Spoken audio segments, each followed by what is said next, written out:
I don't know if I've seen that interview with Wes Clark, but I've seen different interviews with other folks talking about this, and this was something that was also documented and talked about in the movie Vice that came out a little while ago,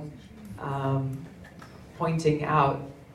kind of predetermining where the oil resources and what do we got to do to get them. Really, what it came down to. Here's what sets me apart. And you're right. We've seen Democrat and Republican administrations, I think, who well-intentioned went in wanting to make some of these changes that we're talking about, but end up bowing to the influence of the foreign policy establishment in Washington and military-industrial complex, and they end up continuing out, as you called it, this plan, continuing out these same destructive policies that are ultimately undermining the interests of our country and our people. Here's the difference between me and the rest of them, and I would say the vast majority of people who are running for president right now, is the experience and the depth of understanding that I bring to these issues, to the situation at large, and the conviction that will allow me to carry out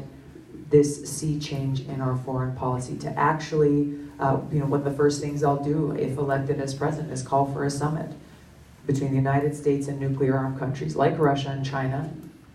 to begin to de-escalate tensions, North Korea, de-escalate these tensions, to walk us back away from the brink of nuclear catastrophe, begin to see how we can put the pieces together to both restore some of the treaties that have been eroded or either completely torn up and thrown in the trash, and see how we can work as a leader to be a force for good in the world, to stop the proliferation of nuclear weapons and work us towards a future where no one has to live in fear of a nuclear attack, nuclear catastrophe coming at any moment. The stakes are very real. They're real for every one of us. This is why I'm running for president, because this change needs to take place, and I have the experience and the understanding and the credibility to make it happen.